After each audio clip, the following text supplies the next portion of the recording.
The year Daniel finally stopped writing the letters was the same year he realized he had never actually been writing them for her.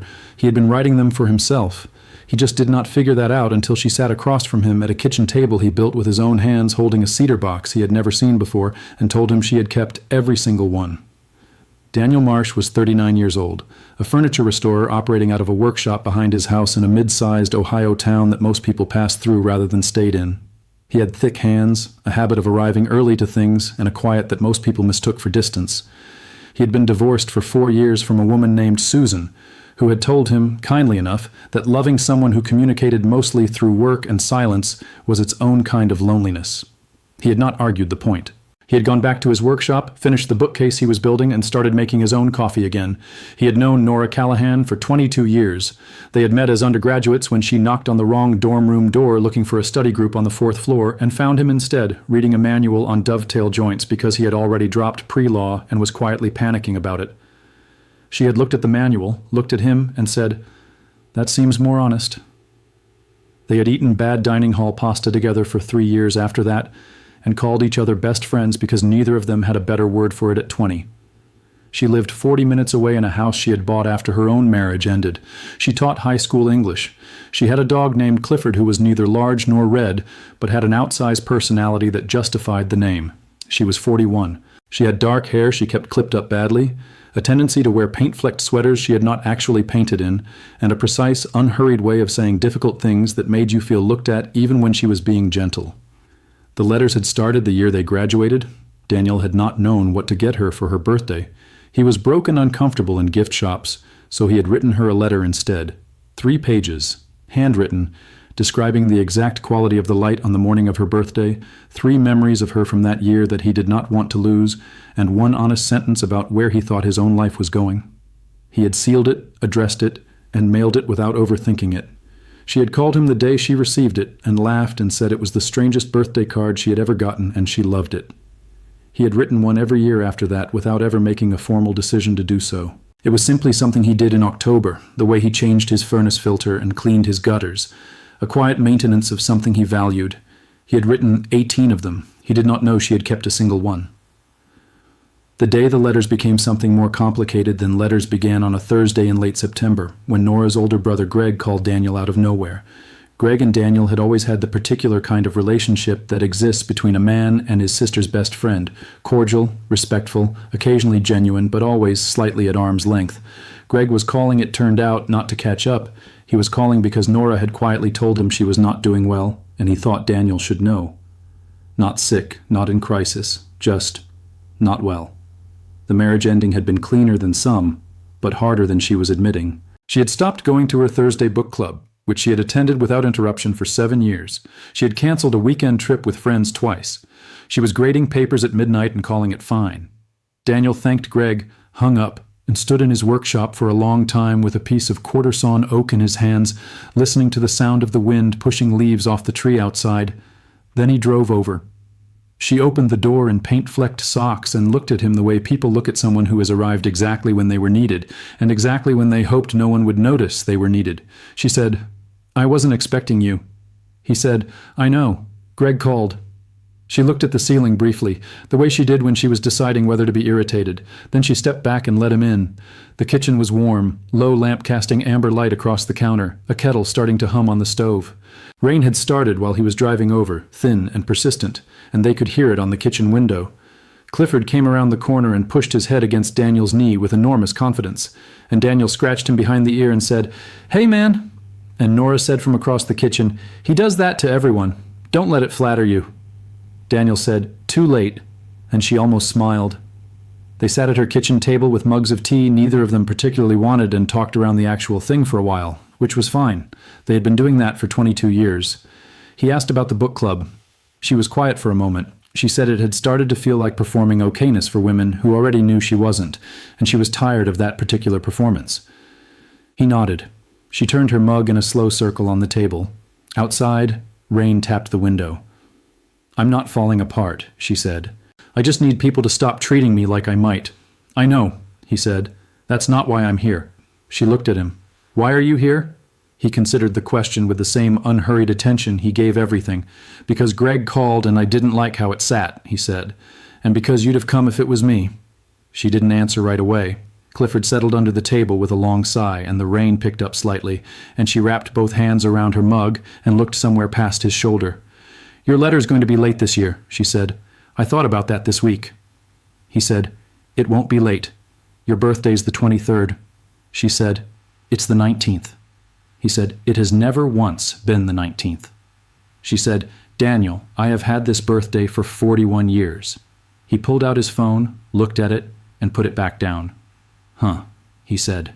She laughed, not the polite kind. The real one, that started somewhere in her chest and arrived late. He had always liked that laugh. It sounded like something that had survived being careful for too long and decided to stop. He went back the following Saturday to fix a pipe in her basement that had been dripping since August. She had mentioned it twice in passing over the summer, and he had filed it away and not done anything about it, and now seemed like the right time. She was grading papers at the kitchen table when he arrived, coffee going cold beside her, red pen working steadily down a page. She pointed toward the basement door without looking up and said, "It's on the left, past the water heater." He said, "Good morning to you too." And she said, "Morning. Don't touch the cedar box." He did not ask what the cedar box was. He went down the stairs. The basement was concrete and work-lit, cold in the particular way of October basements. He found the dripping pipe easily enough and spent 40 minutes fixing it with parts he had brought in a canvas bag. The cedar box was on the shelf above the water heater, medium-sized, lid fitted carefully, the grain running in clean parallel lines. He had not planned to look at it. He looked at it. He did not open it. He came back upstairs with his canvas bag and washed his hands at the kitchen sink. She had made fresh coffee while he was down there, and a second mug was sitting on the counter beside his, which was something she did without commenting on it. He poured himself a cup and stood at the counter while she kept working. "Nice box," he said. She did not look up from the paper. "I told you not to touch it." "I didn't touch it." "You looked at it." He said, "What's in it?" She put her red pen down. She looked at him with an expression he could not immediately categorize. Careful, and something underneath the careful. "You know what's in it," she said. He did not know what was in it. And then, in the way that obvious things sometimes arrive all at once, he did. "Nora, don't make it a thing. You kept them. Daniel. All of them." She picked up her pen again and looked back at the paper in front of her, though she was not reading it. "I told you not to make it a thing." He stood at her kitchen counter with his coffee mug and said nothing for a while. Rain from the day before had cleared, and the morning light was coming through the kitchen window at a flat angle, white and October clean, catching the dust motes above the table. Clifford was asleep in the doorway to the hall. Somewhere outside, a lawnmower was working through the last cut of the season. "Why didn't you tell me?" he asked. She was quiet for a moment. "Because then you'd have written them differently," she said, "and they were already right." He left around noon. He drove home slowly, which was not his habit. He sat in his workshop for the rest of the afternoon with a chair leg he was meant to be turning and did not turn it. He thought about 18 years of October letters. He thought about the one where he had described, with more honesty than he usually allowed himself in any other medium, the exact quality of his own loneliness after his father died. He thought about the one from the year his divorce was being finalized, 3 pages that he had almost not sent because they were too close to things he did not usually say out loud. He thought about her reading those. He thought about her putting them in a cedar box. He thought about all of it sitting on a shelf in her basement next to a water heater that had been dripping since August. He went to his desk and started writing the letter for this year. It took him most of the evening. He was not expecting to see her again before her birthday, so when her car appeared in his driveway on a Tuesday night 2 weeks later, he sat with it for a moment before he went outside. She was standing at the gate of his yard in a dark green coat, hands in her pockets, looking at the workshop light through the window. He came around the corner and she turned at the sound of his feet on the gravel. She had the cedar box under one arm. He said, "Hey." She said, "I need you to read one of them." He said, "Which one?" She said, "The one from when I was 33. She held out the box. "It's on top." He did not move. "Nora, what's going on?" She looked at him steadily. "You wrote me a letter when I was 33, she said. "I have read it so many times the paper is soft. I want to know if you meant it the way I think you meant it." She paused. "And I am 33 years too old to keep not asking." The workshop light was warm amber behind him. A cricket somewhere near the fence was working late into October, improbable and persistent. He could smell pine from the cut wood inside, and cold air, and faintly the cedar of the box she was holding. He said, "What do you think I meant?" She said, "I think you wrote a letter to a woman you were in love with and mailed it to your best friend because you didn't know the difference yet." The cricket stopped. A car passed on the street beyond the hedge, headlights moving across the fence boards and disappearing. He looked at her for a long moment, this woman in a dark green coat holding a cedar box in his driveway, with her hair clipped up badly and a precise, unhurried way of waiting for the truth. He said, "No difference." She let out a breath that had clearly been held for a while. He crossed the gravel to where she was standing. She looked up at him with something in her face that was not quite surprise and not quite relief, but lived somewhere between them, warm and quiet, and a long time coming. "You could have told me," he said. "So could you," she said. He put one hand against her jaw, and she leaned into it, the way you lean into warmth on a cold morning. And when he kissed her, she was already there, already meeting it, the cedar box still under her arm, and the cricket still gone, and the workshop light still on behind them.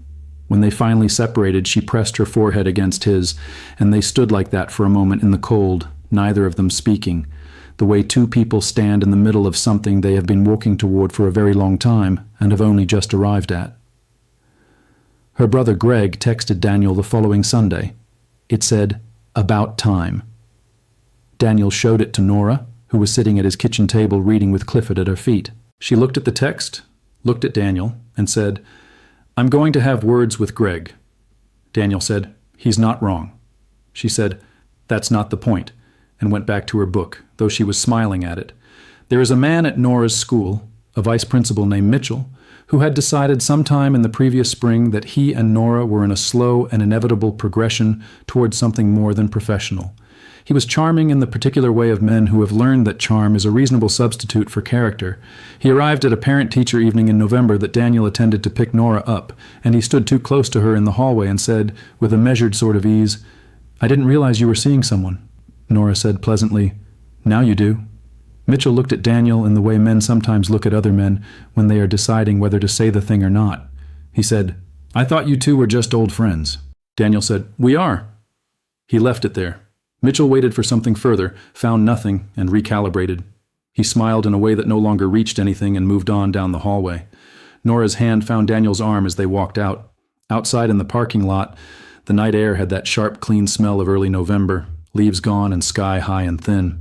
She said, "Thank you for not making that worse." He said, "You handled it." She said, "I know, but still." He unlocked the car, and she got in, and he stood for a moment before getting in himself, looking at the streetlights and the cold Ohio sky, thinking about the extraordinary, unremarkable fact of simply being where you were supposed to be. They were married 18 months later at the courthouse on a Thursday, which was the same day of the week she had found him in the wrong dorm room 24 years earlier. They had a dinner afterward at a restaurant with mismatched chairs and paper napkins, with Greg and his wife and two of Nora's teacher friends and a colleague of Daniel's who cried twice and was unapologetic about both times. Clifford was at home. He had an alibi. Daniel wrote her a letter that birthday, too. He wrote them every year after that. She kept those in the cedar box as well, which by a certain anniversary required a second box. She did not tell him this immediately. When he found out, standing in their bedroom holding the second box with an expression of pure, helpless feeling on his face, she was watching from the doorway with her arms folded and her hair badly clipped, and she said, "Don't make it a thing," which had become the most reliable sentence in their shared vocabulary. He made it a thing. He was allowed. There is a line he wrote in that first letter that she read until the paper went soft. He had not known when he wrote it that he was writing it to the woman he would spend the rest of his life with. He had thought he was writing to his best friend about the particular loneliness of being 22 and uncertain. He had written, "I think the people who matter most are the ones you keep reaching toward without planning to. You don't decide it. It just keeps being true." She had folded that line into a corner of herself at 33 and kept it there. Years later, standing in a kitchen with good coffee and a dog underfoot and a man who showed up and stayed, she decided it was the truest sentence she had ever received. That seemed fair. He had written it for her after all. He had just taken a while to figure that out. So here is what Daniel wants to ask you, from the other side of all of it. What would you have done if someone had kept every word you ever wrote them, quietly and without telling you, for 18 years? Would you have wanted to know sooner? Would you have been afraid of it? And have you ever had someone in your life who was already yours before either of you said so out loud? Someone you had been writing toward in whatever way you had, without quite knowing that was what you were doing? Tell him your story in the comments below. He reads every single one. If this one stayed with you, leave a like, subscribe, and he will see you in the next video.